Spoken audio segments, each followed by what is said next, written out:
Today is Tuesday, May 21st, and this is the ADM Investor Services Weekly Market Update. Please note that the views and opinions expressed here today are solely those of our guests and should not be construed as the views or opinions of ADM Investor Services, Archer Financial Services, or Archer Daniels Midland Company. Today's guests are Steve Freed, Vice President of Grain Research at ADM Investor Services, Alan Bush, ADMIS Senior Financial Economist, and Energy Analyst Steve Platt from Archer Financial Services. Steve, let me start with the grain market this morning. The markets have rallied from contract lows after the May crop report. 50 cents in soybeans, 50 cents in corn, and 70 cents in wheat. Why? It's all because of weather. We walked in here Monday after the report, and there was significant rains across the Midwest that's delaying plantings, and so now you only have about half of the corn crop planted. Some people think that there'll be rains this week and maybe beginning also early next week. And there could be as much as, let's say, 6 to 10 million acres of corn that may not get planted this year. The yield could be down because the crop is planted late, and so all of a sudden you go from a 2-4 carryout to maybe a 1-6 or 1-4 carryout, and that demands a little bit higher price. We also noted that we're hearing that a lot of traders sold July calls after the bearish report. And right now, we're flying through these strike prices, and instead of liquidating those short call positions, they're buying futures. And the biggest open interest in these calls is the $4 strike price, which we haven't traded above. So I think that, first of all, we've got to get these positions neutralized. We got to look at the weather, and just wet weather rallies are not as bullish as droughts or demand-led rallies, so there is a top here once the weather changes, but it's not here right now. So the impact on the 2019 crop, with the late plantings, how severe do you think it is? Well, I think right now, the USDA said a 176 yield. Probably we're trading something closer to a 170 yield, and that if we lose 3 million acres, that could bring the carryout down. It's just that at the same time, we're losing export demand to South America, and the ethanol demand is not as good as what we had hoped because of these EPA waivers.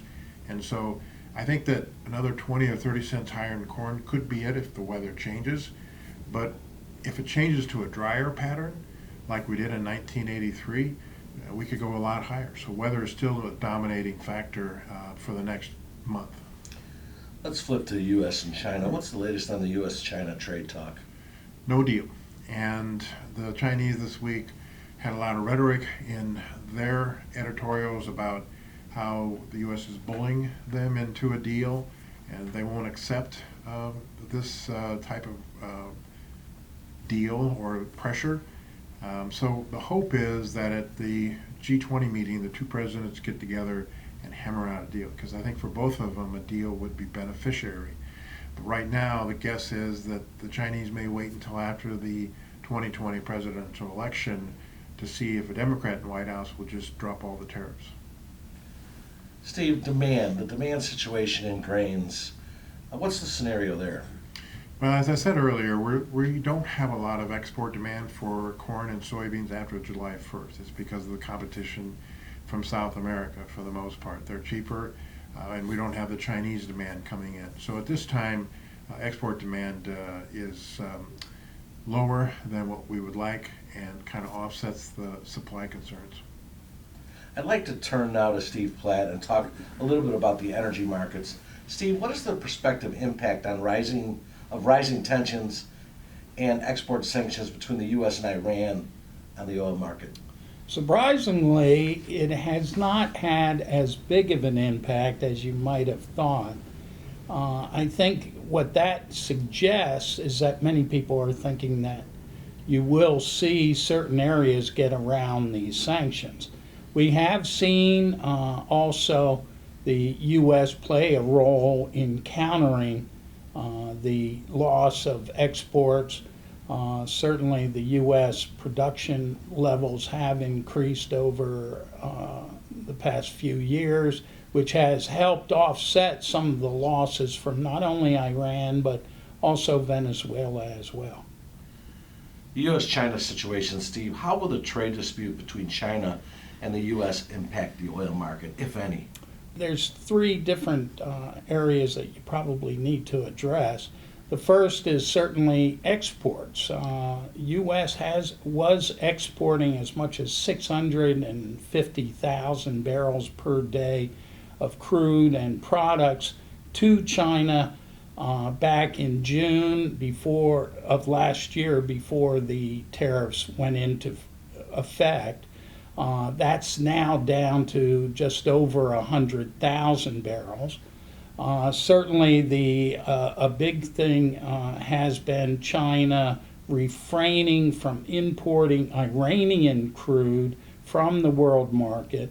That could change. I think China, being in the dispute they are with the U.S. and having good or relatively good relations with Iran and being opposed to the sanctions by the U.S. on Iran, could certainly encourage them to try to get around those sanctions.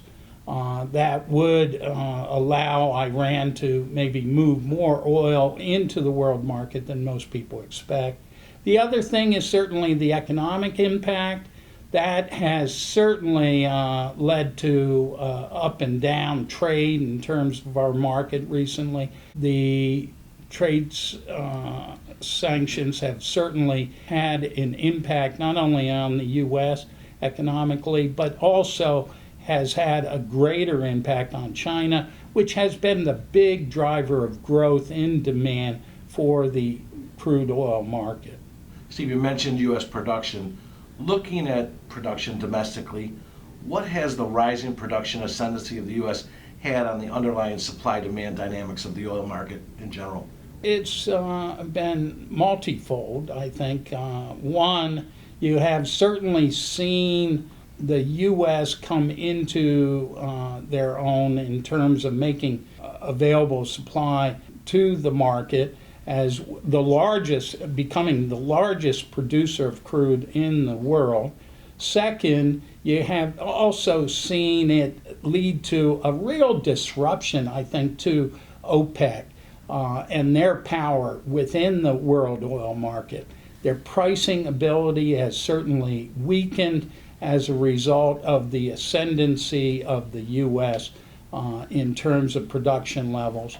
And that has certainly led to a lot more concern, I think, by Russia and Saudi Arabia, who are the other two major producers on the world scene, and really some of the major decision makers in terms of pricing on the global basis, to basically not only be cognizant of prices, but also market share. You've seen Saudi Arabia actually lose out in terms of market share over the past few months, while Russia has preferred to try to maintain their production levels. A big factor that will be a key consideration is going to be how this next OPEC meeting in June really develops.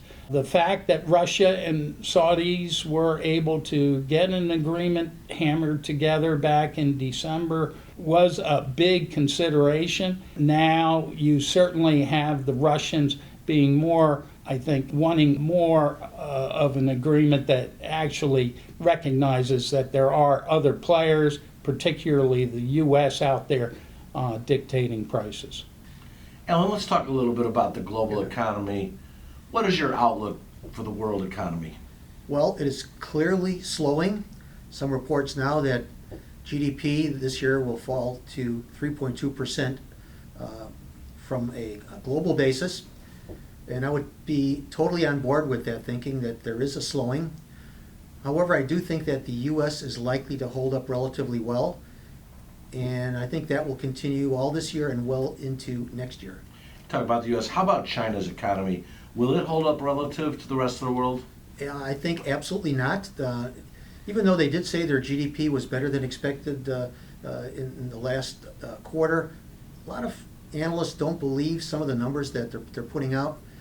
And if their GDP was improving, why would they actually have less electricity usage? To me, that is a sign of not a growing GDP, but actually a slowing GDP.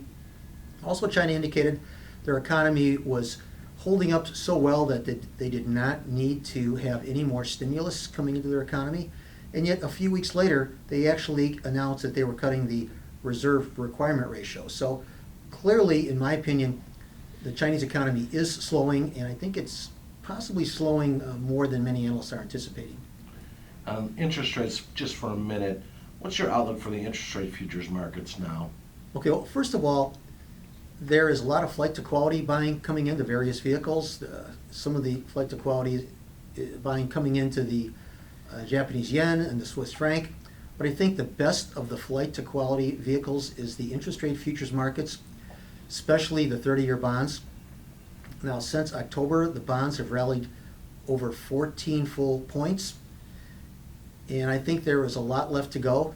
Of course, we have the global economy slowing, as we talked about. Also, there's the rising tensions in the Mideast, especially with Iran. So a lot of the fundamentals seem to be lined up to buy flight to quality vehicles, and the bonds, I believe, are the best of the flight to quality market. So be trading bonds from the long side. Thank you all. Remember, the views and opinions expressed today on this video are solely those of our guests, should not be construed as the views or opinions of ADM Investor Services, Archer Financial Services, or Archer Daniels Midland Company. If you'd like more information about our brokerage services, would like to speak to one of our experts about managing your risks, or would like to open a trading account, please visit www.admis.com.